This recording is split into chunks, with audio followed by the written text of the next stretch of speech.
I know I'm really stating the obvious when I say mornings can be crazy. I mean, think about it. Kids are coming up to you, they want to tell you about who had a fight in the cafeteria, about what they did last night, about it's their cousin's birthday, or maybe they didn't get their homework done and why they didn't get it done, or they're late and why they didn't get it late.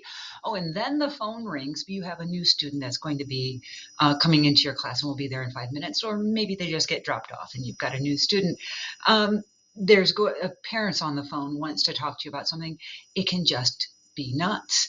And it's really crucial that we have a really good arrival routine. And I know most everybody's got something going on. It's not just pure chaos. So I don't want to imply that. But when we have a morning routine that is structured and predictable, students can really feel secure and it sets a tone for the day. Your start of the day can be such a fluid process with lots of social interactions, informal learning, and community building. And there's no best way to do this routine. It's original to you and your students, but there's a couple of pieces that I think are really important that we include, and that it becomes a collaborative thing, a collaborative responsibility. You know, Jason likes to say students need to stretch before they work out. Well, think about this as the stretch before you start your day. It's kind of your warm up, and it's kind of predicting how well your day is going to be. You know, there are some things that the kids need to get done in the morning. It's just in order to be prepared for the day. You can think about for your particular class, and it's different for everyone. Do they turn in homework? Do they check in, move a clothespin somewhere to let you know that they're here today? Do they need to sharpen their pencils? Do they need to go get sharpened pencils? Do they need to log into their device, exchange the book in a classroom library, unstack some chairs? They've got maybe classroom jobs, you know, whatever those things are that they need to get done in the morning. And you might want to collaboratively with your students make a list of these things and post it. But remember to try and not make it too long. Are there some things that you could get done the night before? Because if students feel rushed and if they've got a whole list of things to do, it might make them feel frustrated that they can't get everything done. And an arrival routine should make the students feel uplifted and feel competent. Another big piece of it is greeting the students. Now, I know we can't with COVID. Do you want a hug? Do you want a high five? Do you want something? But we can still greet our students and should greet our students every single day. Um, how much time you take with it isn't as important as how you do it. It needs to be warm. It needs to be welcoming. You can do it individually as they walk through the door. And I know with 30 kids, that's kind of a tough thing. So you can do it as a whole group, but they need to know that you are glad that they are there, that they are here, and that you're ready to start the day and it's going to be a great day with them. It's really not the time to say something like, you know, yesterday we were horrible in centers and I hope today will be better in centers. Or I was embarrassed the way you were walking down the hallway now. Everything, the slate is clean right now. It's going to be a great day. So set the tone when you greet the kids for it to be a great day. A morning message is really effective. Think about how we start our lessons with a hook to get them in. Think about this as a way to hook your kids into the learning first thing in the morning. And to boot, you get to model and practice some literacy skills with that.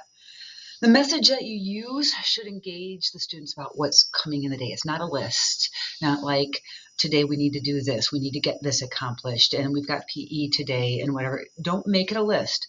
Start off with a fun personal greeting. It can be different every day. Good morning, fantastic first graders.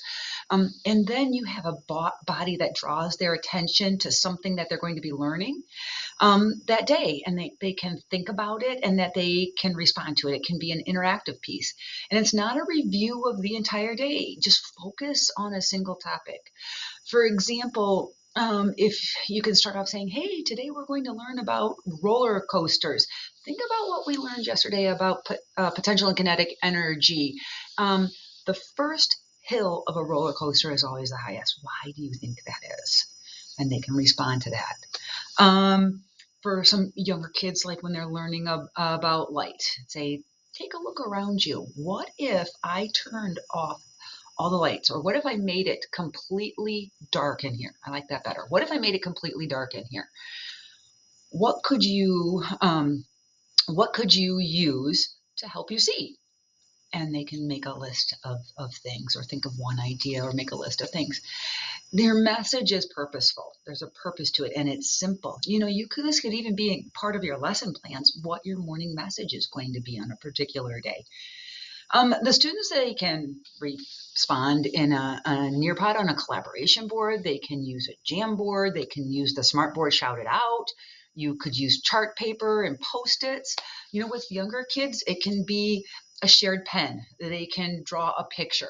They can do a tally mark. They can move something on a smartboard.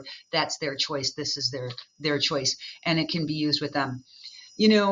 One thing that I know probably is popping into your mind is my kids can't read that. And quite frankly, the younger kids, you're going to have to read it to them, but the older kids, they might need it read to them too. I was in Amy's third grade classroom, and she had this really neat thing, and she had a coach in the morning. So if kids needed help reading the message, they could ask the coach to read it to them. Or if they were confused about something, the coach could read it to them. The coach could start off the morning by reading the morning message, and that's one way to work around it. So then after the morning message, then what? Well, students can start engaging in different activities. Lisa Thorne was a fourth grade teacher that I know a lot of you know. And the thing that she had, that she mixed it up, had different things. Sometimes she would have a math problem on a dry erase board, and it would be wrong. And the students needed to work out the problem and find where the mistake was made. She also had Newsella articles some days printed out. And what's great with Newsella is students can be reading about the same current events at different levels. They could take a choice. It was a choice of theirs, which Newsella article they were reading. This is something that people can work on with partners. They can do individually, however you want it to work. And just something that they're going to be doing. I know that some teachers have the students read a book. That's great. Have them work on a short, not too complicated math reading or writing warm up. They could be journaling. They could be finishing their incomplete work. And these are all things that can be accomplished at that time, in the time before you have your morning meeting. Another thing that is nice to add is some ambient music, if that's your thing. If you're looking for a playlist, talk to Vanessa. She's got an amazing one that she uses in her classroom during work time throughout the day. Adding some ambient music, it's a nice, relaxing. When that music is playing, when they walk into the room, that's part of setting the tone for their morning, and nice and calming experience. And this is going to take practice, and then practice again. But the predictability of this helps the students feel secure. And like I said before, is providing that structure that is going to help them kick off their day and be successful.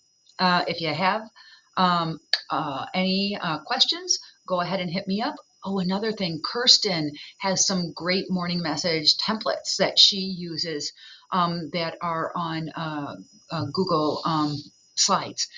So she would be a great resource to get those. If you'd like to talk more about this, let me know. Have a great Friday.